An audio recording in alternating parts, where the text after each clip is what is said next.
morning, Ken. How you doing? So these two guys used to work together. In fact, John Huey was Walter's boss at one point. He was the editor-in-chief of Not quite. I got sent off to CNN by the time. There's no fact checker here. It's I okay. know. Okay, we're off to a bad start. Yeah, I'll let John do it. That never happened. All right, John was the major domo at editorial domo, and Walter had a succession of jobs. In addition to being the editor of Time magazine, he at one point went to CNN, where he had a miserable stay as head of CNN before moving to But the. he wrote a book while he was there doing that. He did. He's written several others as well.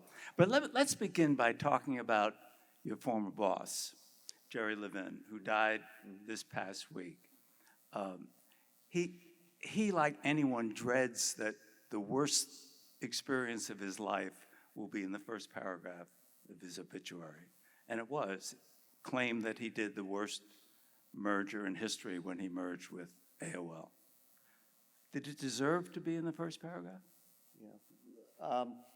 The problem with Jerry Levin, in my opinion, is something Steve Jobs and others used to say, which is either you have a CEO who cares deeply about the product, and by making the product really good, that's how you're going to make money, or a CEO who's a financial engineer and is always trying to make deals and figure out how you're going to keep the stock price up.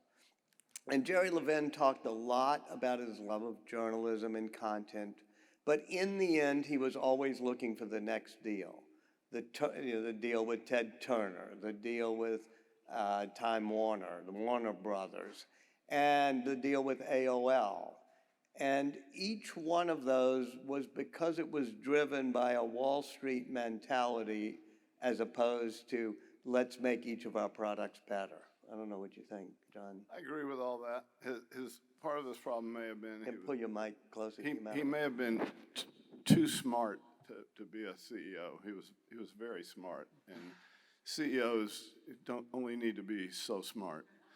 And that's so true. And if you hit a home run early on, which he did by figuring out that you could put boxing matches on the satellite and create something called home box office, which made him into it gave him a very high opinion of himself. And then, as Walter said, he became kind of my word, not his. He became addicted to the deal, and then, when the whole dot-com revolution came on, he got seduced by some very slick fellows from, of all places, Northern Virginia. Yeah. I had a sense. And he was the author of the biggest failed deal in history. And I think when Walter and I were both working there when the deal went down, I think the stock was at 108. And then at some point it got down to 8. So, and if that's how you're paid, maybe there's not a lot of love in the organization. John and I lived in Bronxville together around that time, and I think we both had guest bathrooms that were wallpapered with useless stock options from Time Warner. But I had a sense covering it back then in 2000, that there was panic on both sides, that AOL panicked. They thought that Time Warner would provide its cable distribution system. And Levin was panicked by the fact that they didn't know the digital world. And that drove that deal. That makes sense? They were looking for an exit strategy, and they got one, and they all got rich. And got the first paragraph. And he got the first paragraph. The second paragraph mentioned HBO, so we don't need to speak ill of the dead here. But I'll turn it back to you, Ken. What happened, and I teach it in my class here on the digital revolution, is around 1992, the Gore Act opens up the internet, and so you have the World Wide Web. Up until then, dial-up services like AOL were the only way a consumer could easily get online, and it packaged it for you. Once anybody could put up a website that undermined the business model for AOL, but it also undermined the business model for printed content and magazine businesses. And you've written about that. I mean, how did that shock play out then? Well, it played out very badly. But I mean, I was struck when you think about the failure of that merger, I was standing next to Jeff Buchers, who was then the head of HBO, at a farewell party for a Time Warner executive. And Jeff Buchers stood and he looked at Steve Case and Bob Pittman and all these other AOL executives. And he said, and I'll never forget it, and I'll skip some of the florid language, but he said, look at these son of a guns. He said, they call me old media. I made $450 million last year at HBO, which is more money than AOL made. And they look upon me as a little minion old media that I'm dying.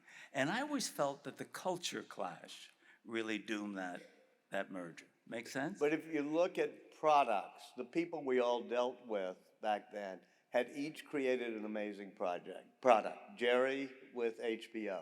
Ted Turner figured out the weirdest thing, which is you could put your local Atlanta station and make it a super station with satellites. And then he said, why don't we have all news all the time and make a station on both? Dumb ideas that turned out to be amazing. And AOL said, wait, this internet is coming and nobody knows how to use it. We're going to get America online. Those are 3 home runs, and then they don't know how to pivot when, what do you do the next thing, which is something Steve Jobs knew how to pivot. It's not just pivot, though. It's working together and having common respect. Isn't this panel supposed to be about success? We'll get to that. I feel like we're failing here. Well, let's talk. We mentioned Ted Turner. You wrote about Ted. You wrote about Ted. Long time. We both wrote about it. So when you think about him, what stands out in your mind about him, John? He was like many of these successful people that we have written about and covered and got to know. There were no rules of anything that he thought applied to him, and so he broke them all. He was a very curious guy. He was very mercurial as well, but he had this vision.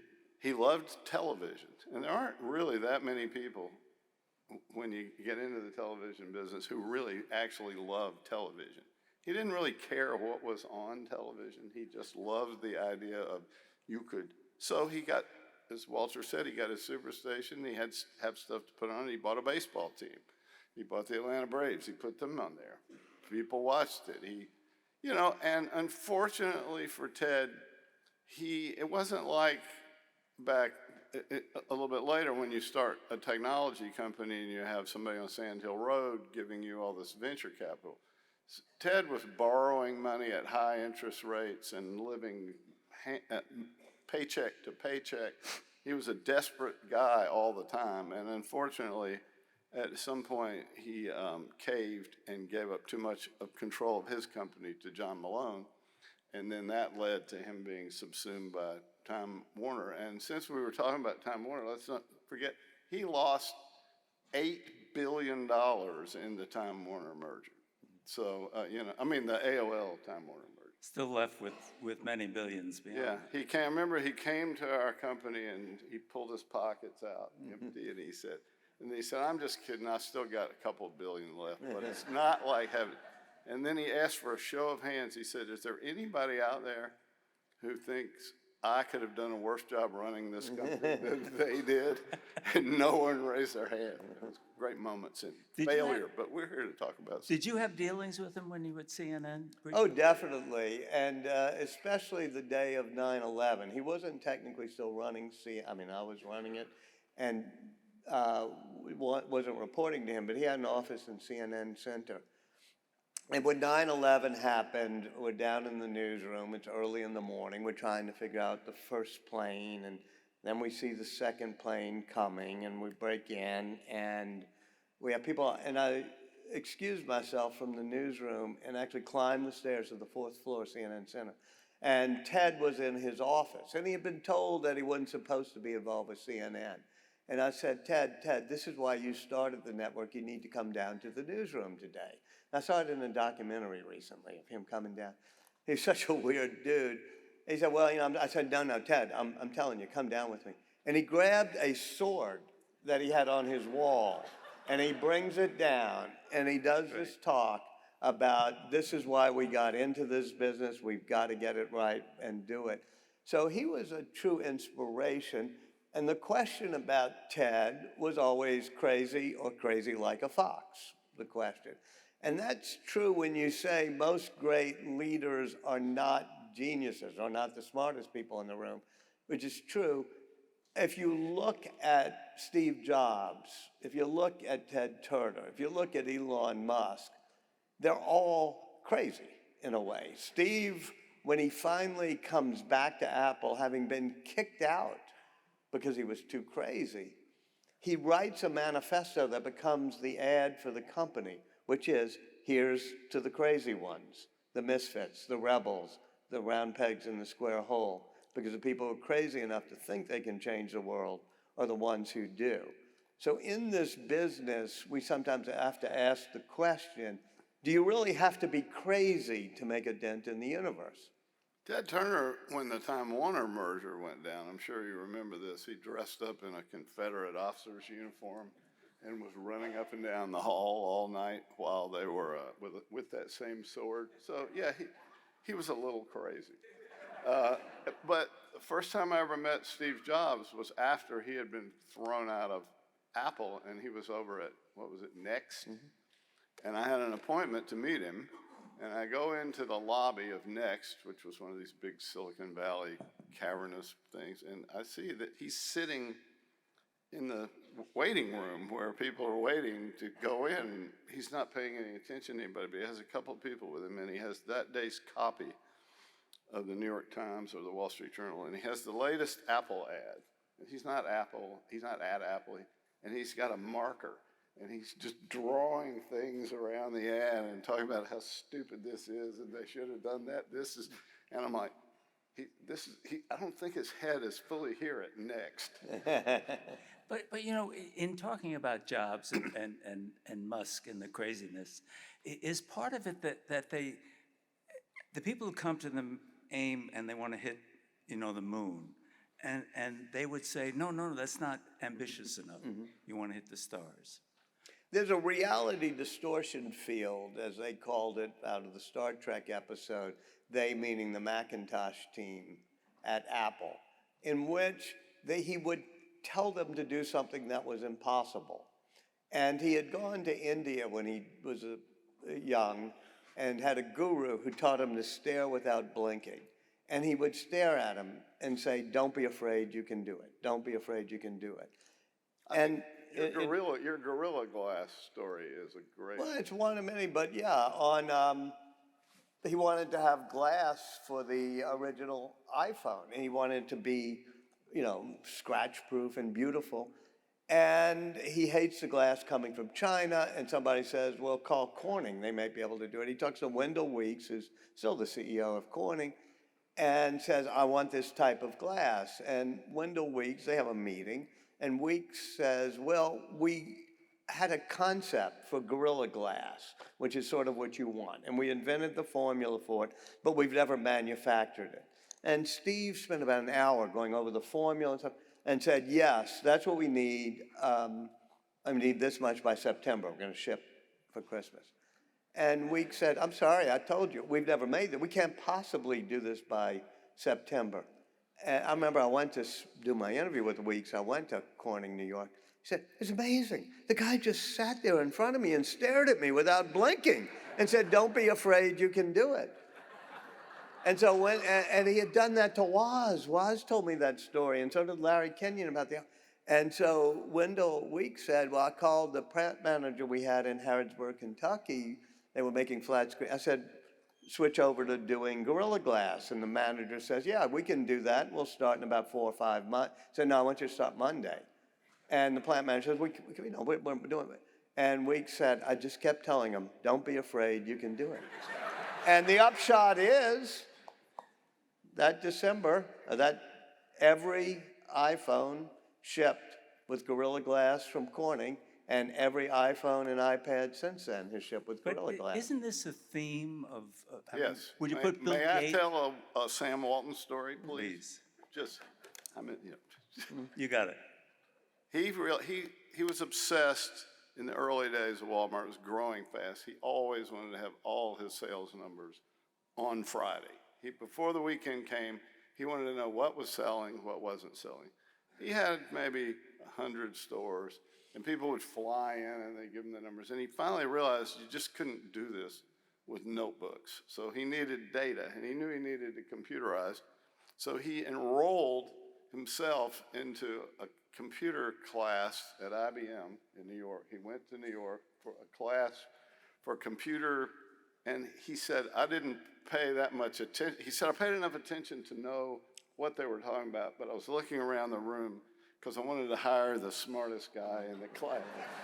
So he hired the guy in the class, and he brought him back to and today, or years ago, Walmart had the biggest IBM installation outside the Pentagon. I mean, it is the data, the amount of data, and he was so obsessed with the idea that he had to have that data, and everybody said, well, Sam, as we get bigger, you're not going to be able to have that data. He's like, no, we're going to have the data. We're going to know what's sold in every store. And of course, now they know what the temperature is in every store. They know who's, but so technology, obsession, telling people they can do things they don't think they can do. And he hated spending money, but he spent millions of dollars on these computers. So, but here you have, we talked about Walton, we talked about Jobs, we talked about Turner, we talked about Musk as having that extra dimension, that drive to not be satisfied, to push it. Jerry Levin doesn't fit in that category. Well, he was crazy too, by the way. Yeah, but not. but it was a different kind of crazy. But what about Bill Gates? The problem, besides being passionate and crazy, is the Venn diagram of people who are like that overlaps a lot with the ones who are total jerks at times, or they have a technical term in Silicon Valley that begins with an A. And early on, when Bill Gates is doing Microsoft, he's just brutal to everybody. Early on, when Jeff Bezos is doing Amazon, he's brutal to everybody. Elon Musk, Steve Jobs, They were all ruthless. They were all ruthless. And in the books that we both do, we all write about is how can you be successful without falling prey to that? Bill has obviously, you know him well. He was on this stage exactly a year ago. You interviewed. Yeah, and if you didn't see it, it's the best interview on AI you're going to see. He surprised us because AI had not fully, ChatGPT hadn't been released publicly totally.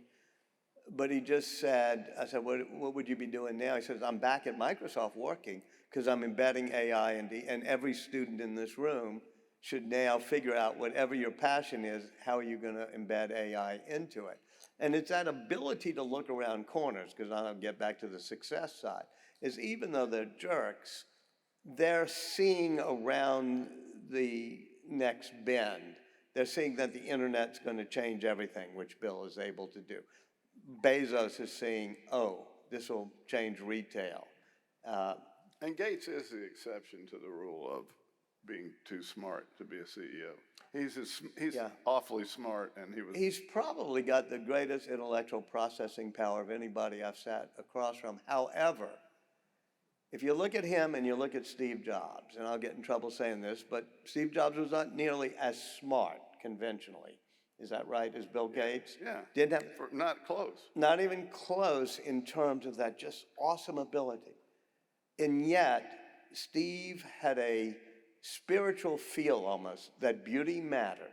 And in the end, when the big disruption is going to happen in music, Bill Gates creates the Zune, which looks like it was made in a basement in Kazakhstan by blind people.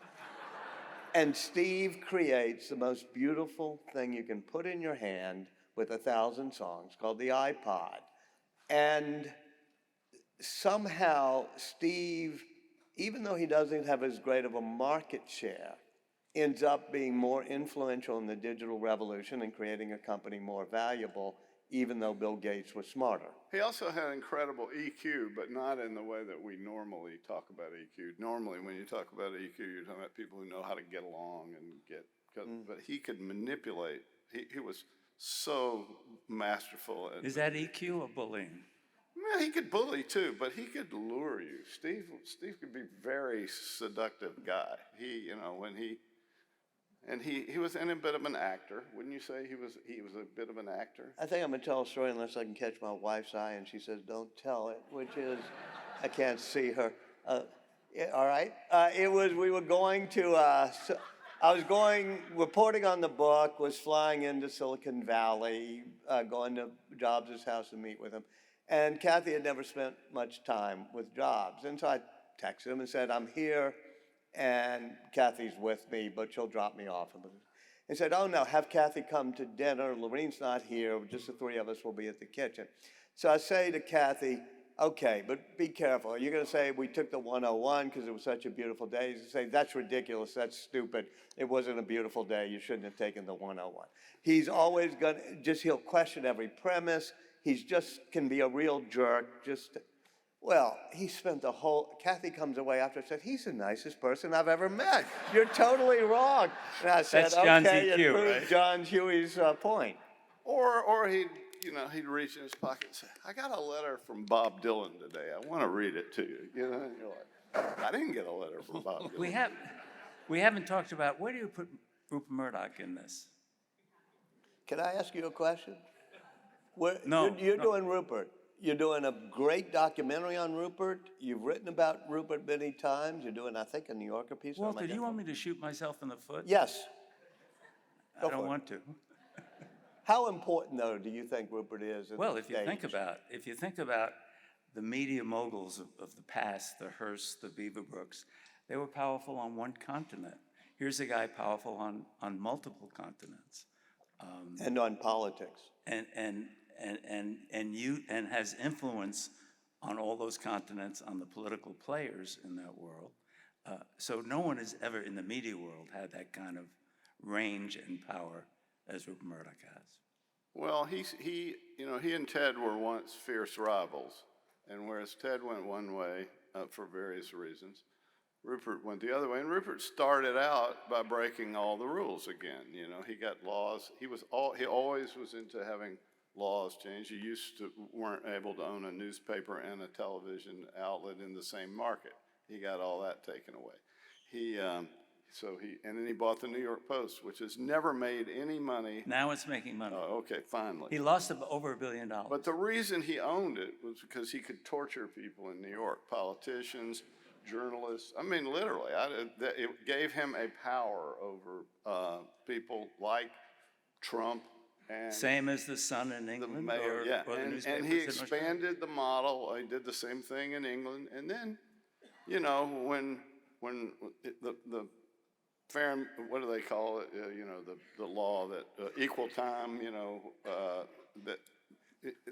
Fairness Doctrine. The fairness doctrine was done away with. He saw the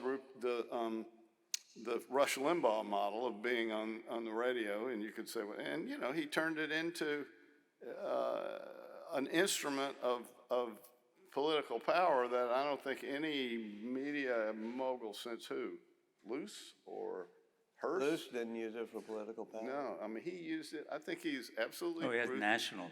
Most of those did not have the kind of national. But I mean, ruthless, manipulative, smart, clever. I don't think he's particularly conservative, personally. I don't. So you don't think his policies are reflected in Fox News? No. So if you read the Dominion lawsuit, policies, there are some policies, yes, but not most of the politics. No. So you think he's basically created a Frankenstein monster that he can't control? That's what it looks like to me. I mean, he tried to go after Trump, it failed. Now they're back in the fold all the way, because if they go after him, they'll lose their whole audience. And it's what does Fox News make now? $1 billion a year or something? No, over $2 billion. $2 billion. It actually produces 2/3 of the profit of his Fox Corporation. Yeah, so, it is there to raise the ire and keep the emotions of its viewers. And, so I think it's all very manipulative tool that works very well and holds politicians hostage, and it's a pox. So among we've talked Just about a a number of CEO types and geniuses or, bullies, whatever. Who's the worst? Ever or now? In this century, I mean, the 21st century, who of these people or others that we haven't mentioned are really awful? As people or as what they did to? Both. Well, I'm not going to answer it. I doubt, maybe you are. They're all disruptors. So anytime you're a disruptor, you immediately make enemies. So all these people have their detractors. And some of them go on to do things that are more evil than others. As a business person, I don't think Rupert Murdoch is in the league with these other people we're talking about. His businesses aren't that big. It's the power that he wields. And the way that he wields it. But I don't know. You have a when you write biographies, you can reach back to Shakespeare at some point, which is that all our heroes have really dark streaks, and even Othello, has rationales and reasons, and that we're all woven of light and dark strands. Of the people I've written about, the most complex interweaving, of course, is Elon Musk, in which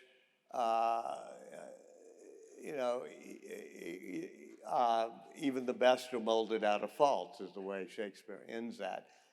And the question you get to is, are those faults that they have, what we would call dark demon mode faults, can you pull those strands out and still have the whole cloth of somebody who's going to, as he did yesterday morning, shoot off the largest movable object ever made and get it into orbit? Could you have the good without the bad? And even on people like Holbrook, we knew, who were total, jerks at times, but would he have been as powerful? And that's what Shakespeare wrestles with, and I think every biographer, including people who write about Murdoch or write about Ted Turner or write about Elon or Steve Jobs. And unfortunately, in our current age, we like people to be heroes or villains in 140 characters. I mean, you like to be able to go on TV and say, bad person, good person.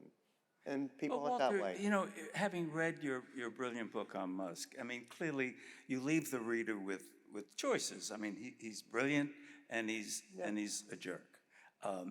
But since the book came out a year ago, he's done some other things with X, the former Twitter, and yet just yesterday he talked about the Haitian migrants are cannibals.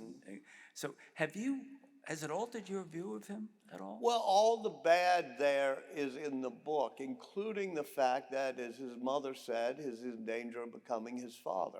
His father's a conspiratorial, dark mind who thinks the election was stolen and migrants are over. And you have all of that in Musk. You also have him totally dominating and recreating the internet in outer space with Starlink, where Boeing and Amazon can't get any satellites up, and getting Starship up. So everything in the book, all the amazing things and all the dark sides, have played out in the past 6 months since the book came out exactly the way the book says they're going to play out. So, John, you didn't want to talk about just awfulness. Who when you think about business visionaries and leaders, who is most admirable in your mind? Who's most admirable in your mind? Current? Who in this century, 21st century, who just stands out as someone you just say, here's a hero?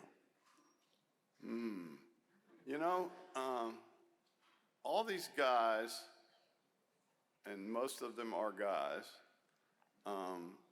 were capitalists, and they were hyper-capitalists. So if you happen to be of the persuasion that some of the sort of excesses of capitalism aren't that admirable, or things that turn you into a real hero, it's hard to find among the pantheon of these guys. None of them are saints, but I agree with Walter that the further away I get from some of them, the more I see that their contributions outweigh their misdeeds. And I don't know Musk. Who? Name. Who? Well, Jobs, for one. I mean, Jobs annoyed me mightily during his life, but it fascinated me and annoyed me. But now I feel sentimental about him. I mean, I would love to. He changed the world. I would love to see him walk in the room. He Absolutely. was one of the most interesting. I would just try to hug him, but that wasn't the way.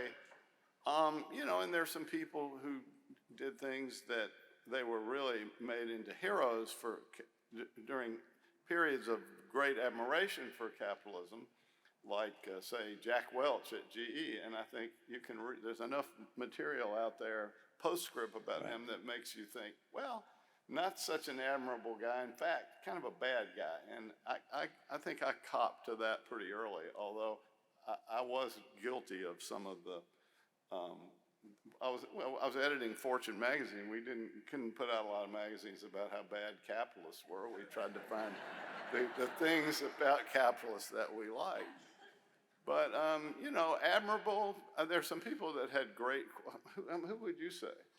The most admirable person I've written about is Jennifer Doudna, and it does help that she cared very much about the science and the product. She's the heroine of The Code Breaker, the previous book I did. And the interesting thing is she pursues things out of curiosity, like how can RNA be used to create proteins that might protect us from viruses, or to edit our genes if we have genetic problems. And then she starts companies. She's a proud capitalist. I was with somebody last night who had invested in Mammoth Biosciences, which comes out of her CRISPR technology. But she has a different way of doing things, which is saying, here's the goal of what we're trying to do. Cure diseases, do these things. And if we pursue those goals, the profits will follow.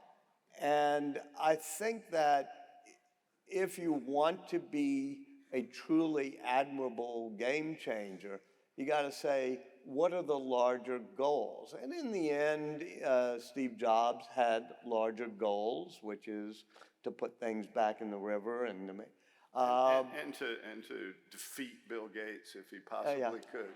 But I have, and thanks to Binky and my agent, my wife, young adult edition of The Code Breaker, which if somebody mentioned it earlier this evening, which I almost feel we should just start giving away. Because when Jennifer Doudna was young, her dad in middle school put the double helix on her bed.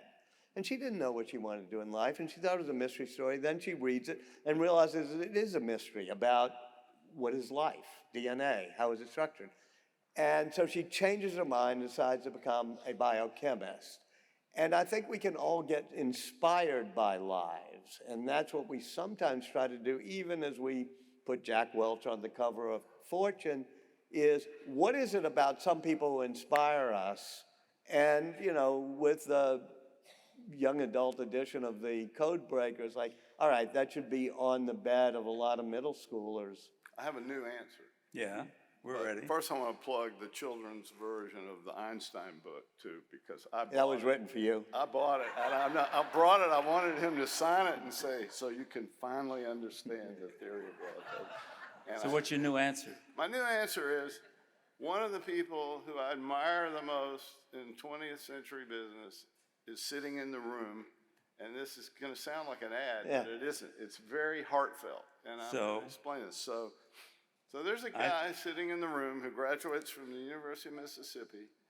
He gets a job at IBM. He learns a little bit about computers. There's a nutball entrepreneur, crazy guy, ex-Marine pilot, wants to start a package delivery system. He wants to deliver it the next day. Well, you can't do that. That's impossible. He hires this guy from University of Mississippi who develops the proprietary technology to make next day delivery possible. It's possible. Then this guy gets lured away by another nut out in Seattle Craig McCaw, who wants to put cell phones he wants to bring cell phones to America. Hires this guy. This guy helps him figure it out. Then he goes to AT&T and takes it over and helps build what becomes the largest cellular company. So he's seen it all now. And then these guys from California come and say, you know, there's this browser, and it's going to really change the internet, but, you know, we don't know how to run a company because we are both a little crazy. And he goes out there and he builds that company, and it's the biggest at the time, biggest IPO in history. And then he has some personal tragedy, and then he gets a little bored, and he comes back to Mississippi and gives them $100 million to teach people how to read, and it's starting to work after like a decade or more than a decade. That's somebody I admire, and he's sitting right down there, Jim Barksdale. So everybody in business is not a bad guy. Well, maybe he isn't sitting down there. No, there's Jim right there. So I have felt this way for a long time about people who don't have that ego that requires them to have to be on the cover of everything or to always be giving interviews, but think about what he saw and helped enable. So that's my answer. You know, I was thinking of this, the people I've profiled. Back in the mid-90s, I profiled a guy by the name of McClandish Phillips, who was a New York Times reporter, and Gay Talese said he was the only guy who was a better writer than I was at the New York Times. And McClandish Phillips found out that the head of the American Nazi Party was a Jew. And he went to interview this guy in a diner in Queens. The guy lived in Queens. And he sat across from him, and the guy had a knife for his omelet. And he said, "You're a Jew." He said, and he grabbed the knife. He said, "You can't print that." And he said, "But I'm a journalist. You know, how do I not print that?" And they left. He didn't attack him with the knife. McClandish Phillips came back and talked to Abe Rosenthal, the editor, and Arthur Gelb, his deputy. And he said, "Here's the story." He said, "Great, page 1 tomorrow. It's a great story." And McClandish Phillips said, "But he threatened to kill himself if we write this story." He said, we don't care. It should run." The guy killed himself the next day when the story appeared. McClandish Phillips then retires from journalism, leaves the New York Times, and I'm searching, where is McClandish Phillips? And I heard that he was out by Columbia University marching with a sign, "Jesus will save you." He became an evangelical preacher. And I wound up profiling this guy who talked about the pain of being a journalist and the choices he had to make. But he had, and I had this attitude about evangelical that, you know, it was not a favorable one, but I came to have a favorable one. He was just one of the most interesting, committed people I've ever met. Anyway, so we've talked about the best, the worst? The worst what? The worst person you've ever dealt with as a journalist. I'm not going there. We're going to go to high though. It's a huge list. All right, so let me go to another subject. Here you guys were in legacy old media at a period of time when the internet and digital world is coming full force to challenge you. Your bosses make certain decisions that didn't save Time magazine, you know, and the many magazines, Sports Illustrated, many others that were there. Could they have made other decisions that would have worked out better for the Time magazine, the other magazines? I have an answer for that, but Walter was the visionary at that time, and I was not, so he should answer first. No, you were you were a real pioneer, and you understood it, and you did a lot of good things that, you know, and then We started at Time Incorporated, Pathfinder and Roadrunner. Roadrunner still exists, high-speed internet. But there's a disruptor's dilemma, which is you have to cannibalize your own product if you're going to totally disrupt and make a new one. And in order to take all the magazines and make them successful in the digital age, you had to say, we're going to put them all online. And we started to, and we put advertising banners on them, but it decimated the business model. And in the end, if you don't have consumer revenue, if you're beholden only to advertisers, I don't think it works. So surprising to all of us, if you went in 1999 when the internet bubble was just beginning to happen, and you said, okay, the things like BuzzFeed and Huffington Post and Deadspin and Vox and all the, Mississippi Today, all these Texas Tribunes, all digital coming along, who in 20 years are going to be the most successful? And you said the Wall Street Journal, the New York Times, the Washington Post. Those were the ones that figured out you had to get consumer revenue, and it worked. I don't think the Washington Post is in that category, by the way. Okay. They lost $250 million last The year. thing about the Wall Street Journal is it started as a wire service. It was the Dow Jones News Service, and it started a long time ago, and it always charged proprietary for that information. The newspaper came along as an adjunct to the wire service. So when it came along, they weren't about to give away their information because it was kind of like Bloomberg with a newspaper. So they never let down the paywall. They never gave up. The Times reversed. But when I left Time Inc. in 2013, I went to the Shorenstein Center at Harvard's Kennedy School, and I teamed up with a guy named Martin Nissenholtz, who had run the New York Times digital operation for 10 years, and Paul Sagan, who had been the CEO of Akamai, which is one of the big internet plumbing companies that you don't know about, that everything you do goes through them. And our goal was to do an oral history of the intersection between technology and journalism, and see if there had been some original sin, some strategic, because all these stories had been written for years about so-and-so is the reason, but our conclusion was, A, it was inevitable. You could trace the building blocks. When Reuters decided to give news free to Yahoo, for example. Okay, that's all the news you really need. You may have other news you like or want. When CNN started CNN.com, which became the biggest digital news, then there's a lot of free information out there. And, when Google was allowed to buy DoubleClick and came up with search-driven advertising, there's another brick in the wall. And so all the decisions that people made or didn't make, in the end, they would have mattered on the margins. They might have bought you a year or 2 years or less. In the end, what happened was what was going to happen. And by the way, it's still happening. And AI is the next, and there's something called Amara's Law, which I learned that at Harvard. We're very impressed. About 4 months at Harvard. And it's basically says that we always, in the early going, we always overestimate the effect of technology. We go, oh, AI, it's going to solve everything. We don't have to have anybody work here anymore.